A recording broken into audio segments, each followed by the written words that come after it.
I scorned my boyfriend's birthday gift. Now he wants nothing to do with me, and I regret everything. If someone had told me a year ago that I'd be writing this, consumed by regret with an ache in my chest, I would have laughed in their face. But here I am, alone, feeling like the worst person in the world for something that, at the time, seemed insignificant. Oliver was, without a doubt, the best boyfriend I ever had. And the worst part is, I knew it from the start. From the first time he smiled at me when we were just classmates in college, from the first time he waited after class to walk me to the bus stop, from the first time he stood up for me when a professor was unfair. He was the kind of person who was just there for you, expecting nothing in return. And I, so blind, so selfish, didn't appreciate him until I lost him. Oliver was thoughtful, patient, and full of dreams. He loved photography and always carried his camera, saying he liked capturing life's small moments of happiness. That way, when we're feeling down, we can look back and remember not everything's been bad, he'd say. I, on the other hand, was always indifferent, never thrilled by the little things, always expecting more, wanting something better.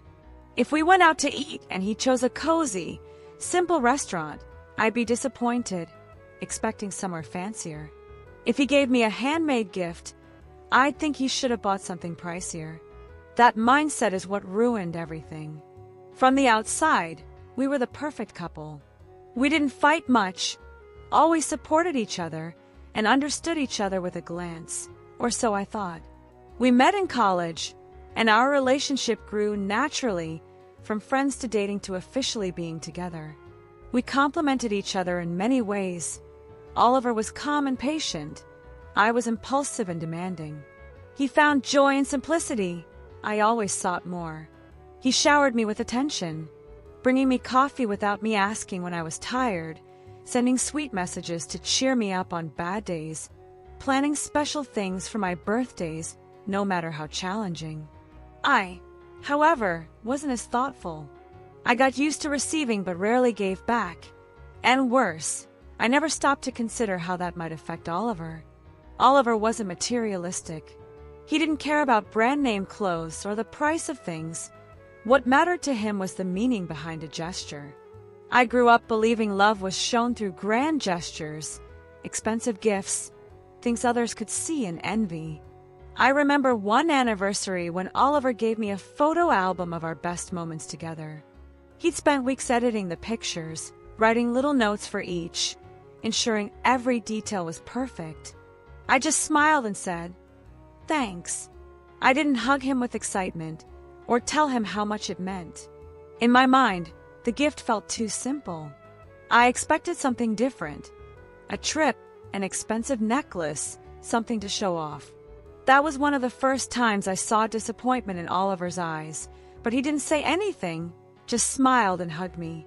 I didn't stop loving him, or so I thought, but something in me resisted things staying the same. I felt restless, craving something more I couldn't even define. Oliver noticed my growing distance.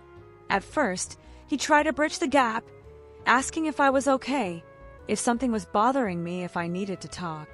Instead of being honest, I brushed him off, saying everything was fine, just work stress, nothing to do with him. He believed me because he trusted me, but I wasn't telling him the truth. I'd started comparing him to others, my friends' partners, even movie characters. In my head, those men were more passionate, adventurous, interesting. Oliver seemed predictable in comparison. It was an unfair comparison, but I didn't realize it then. Months passed. Oliver kept showing his unconditional love, planning special moments, unaware that I viewed them with dwindling enthusiasm. I didn't even understand why I felt that way. Despite my coldness, he kept trying, sending midday texts to check on me, surprising me with small gestures, reminding me how much I meant to him. But instead of feeling lucky, I started seeing it as routine. One evening, I came home from work to find him cooking my favorite dish, greeting me with a loving smile. "I made something special," he said, leaning in for a forehead kiss. Instead of feeling excited or grateful, I sighed, gave a forced smile, and said, "Thanks, Oliver." He noticed my coldness but said nothing. We ate, and he talked enthusiastically about his day, as he always did after seeing me. I barely listened, nodding occasionally, my mind elsewhere. "How was your day?" he asked with his usual warmth. "Fine, same as always," I replied, offering nothing more. He smiled sadly but didn't push. From then on, things truly changed. Oliver noticed I wasn't responding with the same excitement, that we spent less time together, that my replies were short and distant. I don't know if I expected him to confront me or insist on knowing what was wrong, but he didn't. Instead, he kept loving me, though with a hint of sadness in his eyes. Maybe deep down, he knew something was breaking. Still, he never stopped trying. As my birthday approached, Oliver was thrilled. Though I paid little attention, he kept saying he wanted to make it special. "This year, I want it to be unforgettable," he said one night over dinner. "It's not a big deal, Oliver. Just another birthday," I replied indifferently. "Not to me. It's the day the person I love most in the world was born. How could I not celebrate?" His words should have made me feel cherished, but I just sighed, slightly annoyed. He didn't seem to notice. The days passed, and his excitement grew. I could tell he was planning something special, but he kept it secret, looking at me like a kid eager to reveal a surprise. I didn't share his enthusiasm. It was just another day. I'd somehow convinced myself that nothing he did would surprise me. I was so wrong. That day marked the beginning of the end. My birthday morning started normally. I woke to my phone buzzing with congratulatory messages from friends and family. As I read them, I felt a warm kiss on my forehead. "Happy birthday, my love," Oliver whispered, smiling. "Thanks," I mumbled, still groggy. He didn't mind my lackluster tone, jumping up and urging me to get ready for a special day he'd planned. I wasn't particularly excited.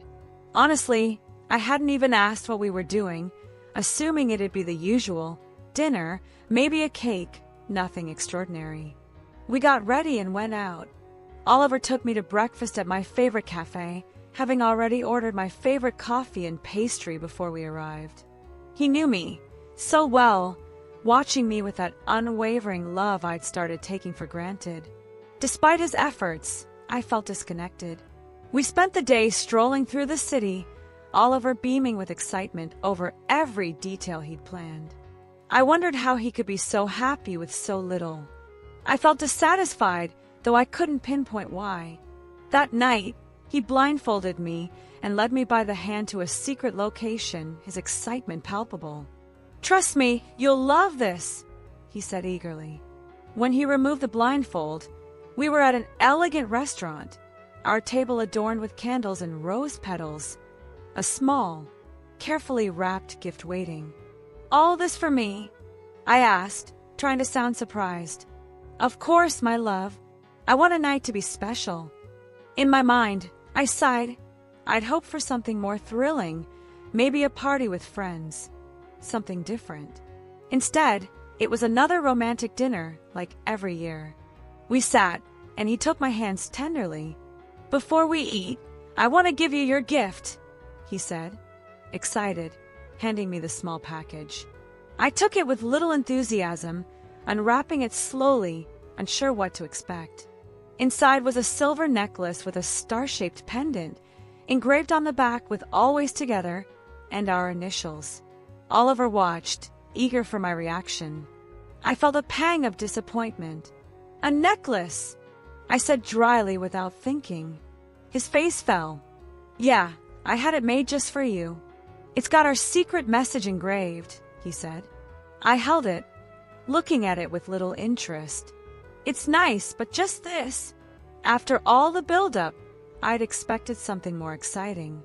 The silence grew heavy. "You don't like it?" he asked quietly. "It's not that. It's just," I replied, disregarding his feelings. I thought it'd be something more special, something to make me gasp. Oliver looked down, his face showing a sadness I'd never caused before. "I thought you'd like it. I spent weeks finding something that showed what you mean to me." I sighed, feeling slight guilt but not backing down. "It's just a necklace, Oliver. It's not a big deal." I said it thoughtlessly, unaware of the weight of my words.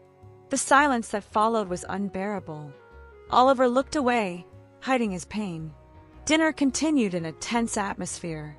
He tried to act normal, but his spark was gone. I, in my arrogance, didn't care.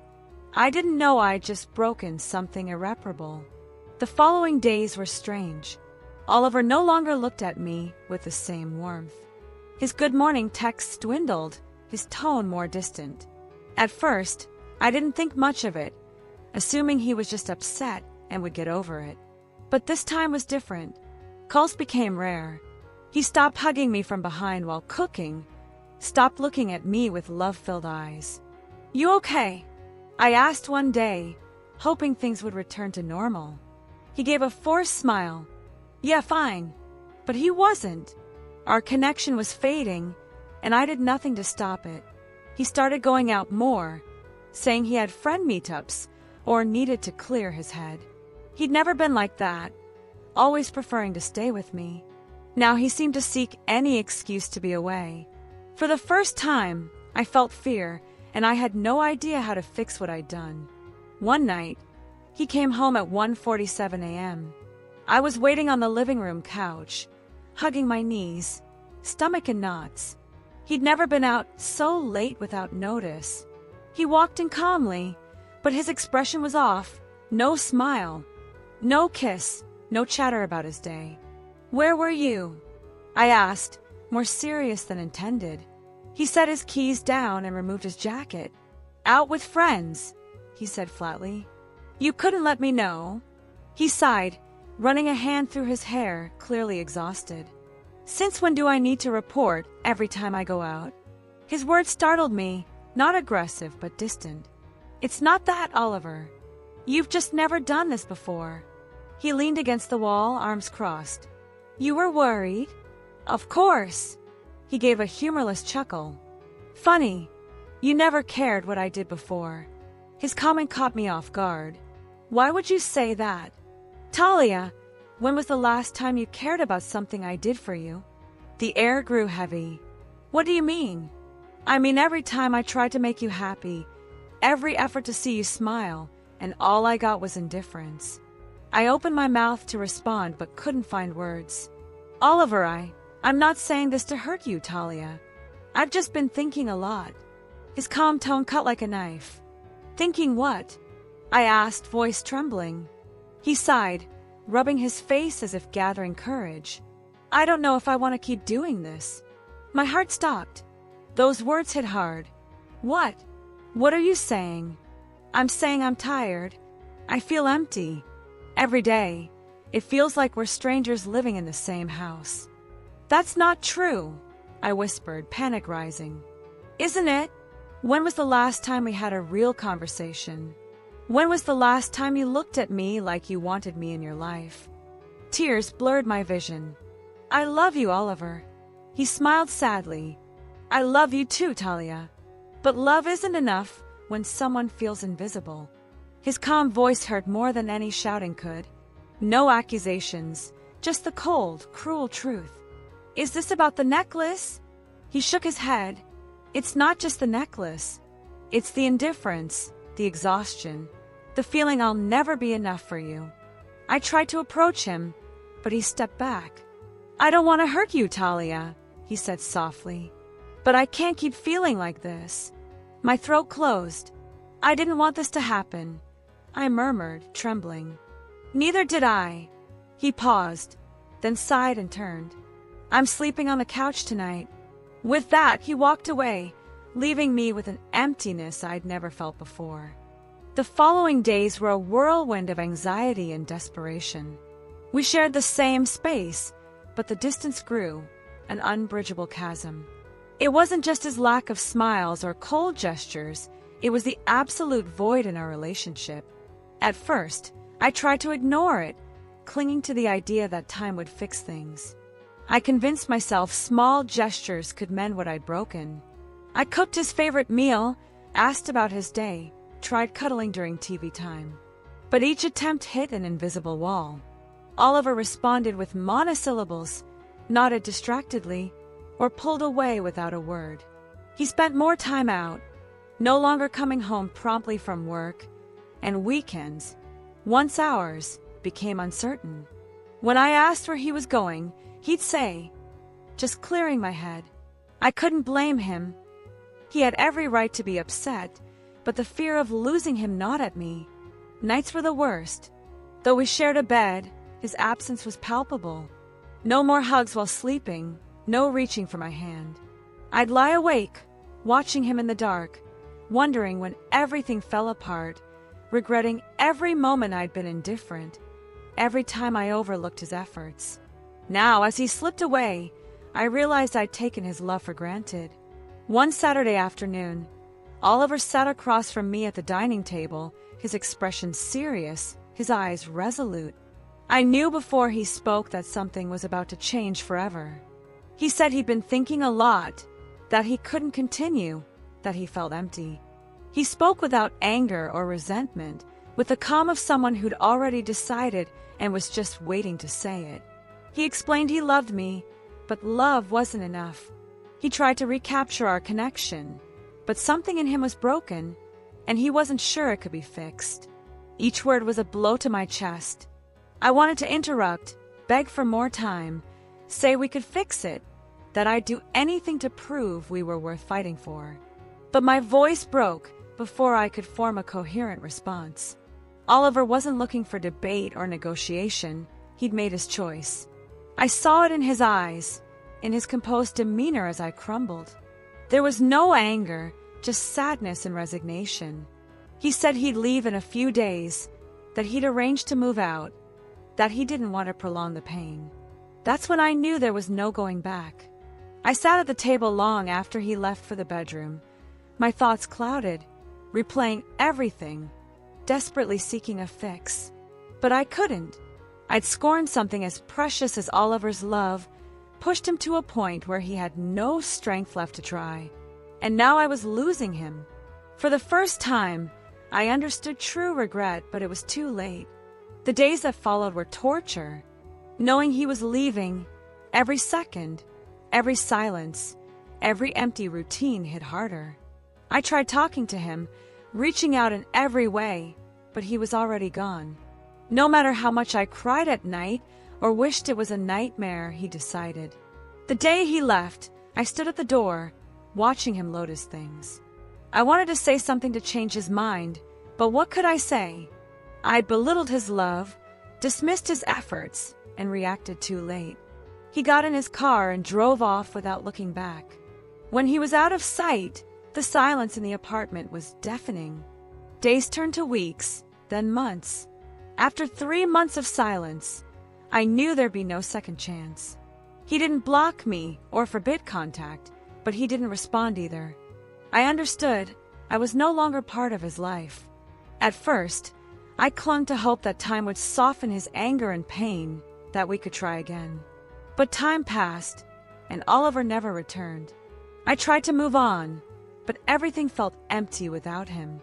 Food didn't taste the same, movies felt pointless.